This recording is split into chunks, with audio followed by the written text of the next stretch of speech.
Hello students, welcome back. आज हम लोग बात करेंगे financial decision involve in financial management. और आज हमारा टॉपिक है फाइनेंसिंग डिसीजन। ठीक है, तो फाइनेंसिंग डिसीजन कैसे लिया जाता है, अब उसके बारे में हम लोग डिस्कस करेंगे। तो क्या होता है फाइनेंसिंग डिसीजन, पहले समझ लेते हैं। It relates to determine the amount of finance to be raise from the different source of finance.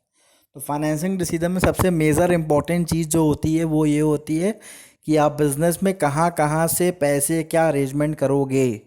मतलब कौन कौन से फंड से कहाँ कहाँ से पैसा लाओगे, बैंक से लोन लोगे कि अपने फैमिली से पैसा लोगे, अपने फ्रेंड से पैसा लोगे, ठीक है, या फिर इक्विटी से पैसा लाओगे। ये सारा जो व्यवस्था करते हो आप फंड का, उसी को हम लोग बोलते हैं फाइनेंसिंग डिसीजन। यहाँ पे हमारा ध्यान होता है कि किस तरीके से कौन कौन से सोर्स से फंड बिजनेस में लाया जाए जो हमारे बिजनेस के लिए अच्छा हो, बहुत महंगा ना पड़े, बिजनेस हमारा लॉस में ना जाए। तो ऐसे सारे डिसीजंस हम लोग फाइनेंसिंग डिसीजन में लेते हैं। आते हैं factor affecting the finance decision. तो कौन कौन से फैक्टर होते हैं जो फाइनेंस डिसीजन को इफेक्ट करते हैं। पहला है least cost source of finance should be chosen. मतलब जब भी आप कभी लोन लेने जाओ, कभी भी आप फाइनेंस का व्यवस्था करने जाओ, तो सबसे पहला मेजर जो फोकस होता है, लोगों का फोकस होता है कि बस किसी तरीके से फाइनेंस मिल जाए। तो ये गलत है, क्योंकि देखिए किसी तरीके से फाइनेंस मिल जाना बड़ी बात नहीं होती है। बड़ी बात ये होती है कि आप उसको पे कैसे करोगे। तो पे कैसे करोगे इसके पीछे, अगर वो बहुत महंगा फाइनेंस है, मतलब आपको बहुत हायर रेट पे मिल रहा है, तो वो फाइनेंस बेकार है आपके लिए। एक बिजनेसमैन को जब भी वो कभी लोन लेने जा रहा है या फिर अपने बिजनेस के लिए कहीं से पैसा अरेंजमेंट करने के लिए जा रहा है, तो उसको इंटरेस्ट रेट पे बहुत ध्यान देना चाहिए।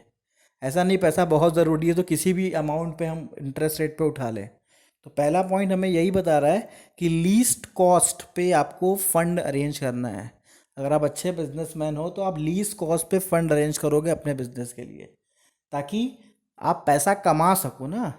अगर आप पूरा कमा के अगर आपको इंटरेस्ट ही भर दिए तो फिर कैसे बिजनेसमैन हुए आप। ठीक है, नेक्स्ट आते हैं the risk involve in the raising डेप्थ कैपिटल इज़ हायर। तो भाई डेप्थ कैपिटल अगर आप रिस्क ले रहे हो तो फिर वो हायर होता ही है। मतलब डेप्थ कैपिटल का मतलब क्या हुआ कि आपने किसी से पैसा बोरो किया, तो उस कंडीशन पे अगर आप जैसे डिबेंचर हो गया, ठीक है, या फिर आपने किसी से लोन ले लिया, तो ये सब चीज़ें तो डेप्थ कैपिटल में आती हैं। तो डेप्थ कैपिटल सिंपली अगर आप लोन लेते हो तो उस कंडीशन पे अगर आप पैसा नहीं दे पाओगे तो आपका जो भी कंपनी का प्रॉपर्टी है उसको सेल करके वहाँ से पेमेंट ले जाया जाएगा। तो डेप्थ कैपिटल तुरंत तो मिल जाता है, लेकिन अगर आपका बिजनेस बाद में अच्छा काम अच्छा नहीं चलता है तो उस कंडीशन पे फिर आपके बिजनेस की प्रॉपर्टी सेल करनी पड़ती है। तो डेप्ट कैपिटल में इस तरीके का रिस्क ज़्यादा होता है। नेक्स्ट आते हैं floating cost should be also be considered. Floating cost क्या होता है, कोई भी कैपिटल, कोई भी उधार लेने के लिए जो आप पैसा खर्च कर रहे हो, ठीक है, जैसे इक्विटी शेयर हो गया, इक्विटी शेयर आप रेस कर रहे हो तो उसकी फ्लोटिंग चार्ज बहुत हाई होती है। ठीक है, बहुत सारे पैसे आपको खर्च करने पड़ते हैं शेयर इशू करने के लिए। तो ये भी आपको ध्यान देना है कि फ्लोटिंग चार्ज उतना ही लगे जो आपका बजट कहे कि हाँ इतना आप खर्च कर सकते हैं। तो फ्लोटिंग चार्ज मतलब कोई भी उधार लेने के लिए जो आपका पैसा खर्च होता है, ठीक है, उसको हम फ्लोटिंग चार्ज कहते हैं। तो बैंक्स में जैसे फ्लोटिंग चार्ज बहुत कम होते हैं, ठीक है, उसके कंपेयर में शेयर डिवेंचर में ज़्यादा होते हैं, सबसे ज़्यादा शेयर में होते हैं। तो ये सब चीज़ इशू करने में आपको पैसा बहुत खर्च करना पड़ता है। तो फ्लोटिंग चार्ज पे भी आपको ध्यान देना होता है कि कहीं वो तो महंगा नहीं पड़ रहा है। नेक्स्ट आते हैं it cash flow position of is good, the business should go for the depth else equity. अब इसमें ये बता रहा है कि अगर आपके बिजनेस का कैश फ्लो पोजीशन बहुत अच्छा है, मतलब आपके बिजनेस में डेली गुड्स सेल होता है और डेली पैसे आ जाता है, आप उधार में सामान नहीं बेचते हो, मतलब कैश फ्लो बहुत स्ट्रांग है, तो उस कंडीशन पे आपको डेप्थ में ही जाना चाहिए। क्योंकि डेप्थ में क्या होगा, आपका जो भी पैसा होगा आप समय पर इंटरेस्ट दे पाओगे और आप पैसा वापस कर पाओगे और सारी ओनरशिप आपके पास रहेगी। तो अगर बिज़नेस अच्छा चल रहा है तो डेप्थ सबसे अच्छा है। लेकिन अगर बिज़नेस आपको लग रहा है कि हमारे यहाँ कैश रुक नहीं पाता, बहुत ज़्यादा कैश की ज़रूरत है, तो उस कंडीशन में इक्विटी ही सही है। क्योंकि जो इक्विटी के शेयर होल्डर्स होते हैं उनको तभी पैसा वापस करना होता है, मतलब प्रॉफिट देना होता है, डिविडेंड देना होता है, जब कंपनी पैसा कमाती है। तो ये आपको एक बोनस पॉइंट मिल जाता है इक्विटी शेयर होल्डर से पैसा बोरो करने में। कि आपको तभी पैसा देना है जब कंपनी पैसा कमाएगी। कंपनी पैसा नहीं कमाएगी तो आपको रिटर्न नहीं देना। और दूसरी बेस्ट चीज़ क्या होती है इक्विटी शेयर होल्डर से पैसा लेते समय, कि आपको पैसा तभी वापस करना होता है जब कंपनी बंद होती है। ठीक है। और डिबेंचर में क्या है, बाकी लोन में क्या है, हर एक समय फिक्स है, 4 साल, 6 साल, 8 साल, 10 साल, उतने दिन बाद आपको पैसा चाहे जहाँ से अरेंज करके देना पड़ेगा। लेकिन इक्विटी में ये सब नहीं होता। नेक्स्ट आते हैं, the issue of equity share dilutes the control of the existing share holder of the business. ये बहुत बड़ी प्रॉब्लम है। अगर आप इक्विटी शेयर इशू कर दे रहे हो तो कहीं ना कहीं आपके बिजनेस का कंट्रोल आपके हाथ से चला जाता है। जो बिजनेस का कंट्रोल है वो आ जाता है इक्विटी शेयर होल्डर्स के हाथ में। अब आप इंडिपेंडेंट डिसीजन नहीं ले सकते। आपको कोई भी डिसीजन लेने के लिए बोर्ड मीटिंग बुलाना पड़ेगा, फिर शेयर होल्डर की वोटिंग करानी पड़ेगी, तब जाके आप डिसीजन ले सकते हो। तो इक्विटी शेयर होल्डर अच्छे तो होते हैं, लेकिन हर चीज़ के प्रो एंड कॉन्स होते हैं। तो उसका नुकसान आपका यही है कि आप इंडिपेंडेंट, फिर कंपनी इंडिपेंडेंट नहीं रह पाती। नए नए शेयर होल्डर्स आते हैं, उनके भी डिसीजंस को सुनना पड़ता है। अब आते हैं types of source of raising finance, कौन कौन सा टाइप हमारे पास अवेलेबल है। तो ओनर्ड सोर्स में पहले देखते हैं, पहला होगा इक्विटी शेयर। सिंपल सी बात है, अगर आप किसी को शेयर इशू कर देते हो तो वो आपके कंपनी का ओनर बन जाता है, तो इसीलिए उसको हम लोग ओनर्ड सोर्स कहते हैं, मतलब हमारा खुद के लोग हो जाते हैं वो। प्रेफरेंस शेयर भी आपका जो खरीदता है वो ओनर हो जाता है कंपनी का। ठीक है। उसके बाद आता है रिटेन अर्निंग। रिटेन अर्निंग क्या होता है, यहाँ पे हम लोग प्रॉफिट में से थोड़ा थोड़ा पैसा निकालते हैं, इसको बोलते हैं प्लगिंग बैक ऑफ प्रॉफिट। थोड़ा थोड़ा प्रॉफिट निकाल के अच्छा कैपिटल जोड़ लेते हैं। हर साल हमने 10-10 लाख रुपए अपने बिजनेस से निकाला, उसको रिजर्व में रखते गए, और 10 साल में 1 करोड़ रुपए हो गए। ठीक है। तो ये सब जो होता है रिटेन अर्निंग भी एक अच्छा सोर्स ऑफ कैपिटल होता है। ओनर्ड, ये सारे ओनर्ड सोर्स में आते हैं। और बोरोड में क्या है, बोरोड में यही रिस्क होता है कि अगर आप पेमेंट नहीं कर पाओगे तो आपकी प्रॉपर्टी सेल होनी कंफर्म है। ठीक है।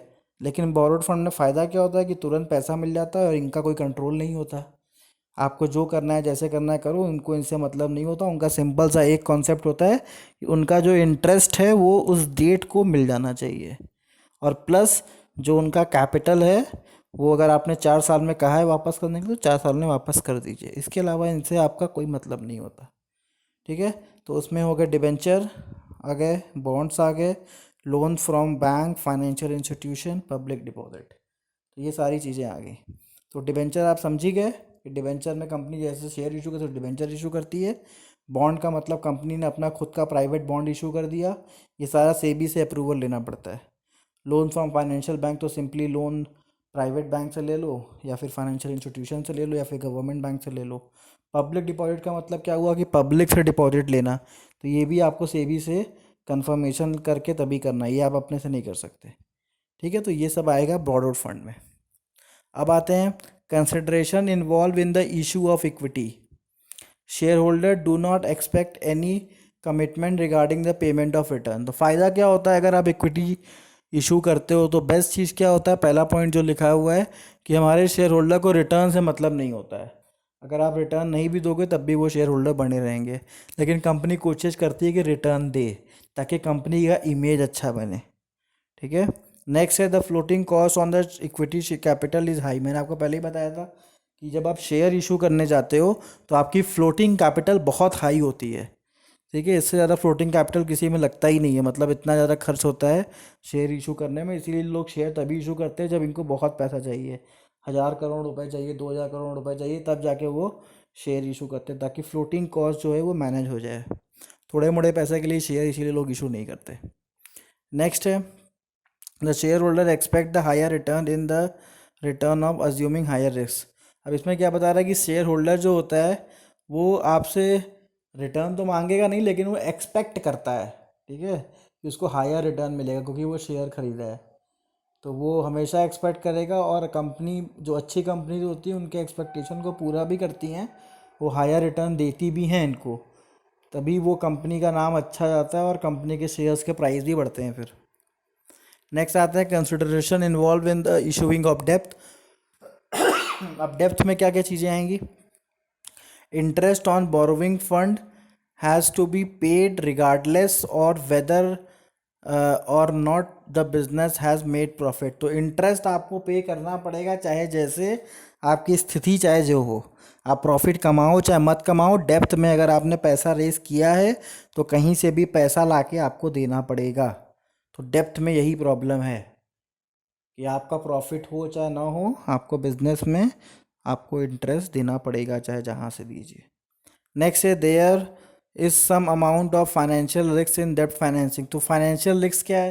फाइनेंशियल रिस्क ये है कि आपके एसेट्स जो हैं वो कभी भी बेचे जा सकते हैं, नहीं पैसा दोगे एसेट बेच दिया जाएगा। ठीक है, तो ये एक तरीके का फाइनेंशियल रिस्क आपके ऊपर हमेशा पड़ा रहता है, ये आपके ऊपर एक बोझ जैसा घूमता रहता है। नेक्स्ट है द कॉस्ट ऑफ डेप्ट is less than the equity as the degree of risk is assume by the investor is less. तो इसमें बता रहा है कि अगर किसी की बैलेंस शीट में कॉस्ट ऑफ डेप्ट कम है और इक्विटी ज़्यादा, इक्विटी शेयर होल्डर ज़्यादा है, तो उस कंपनी को अच्छा माना जाता है।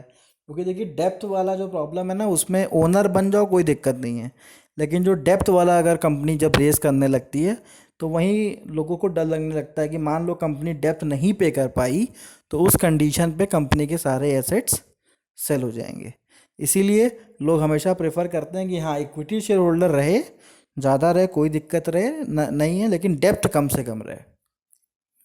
Thank you students.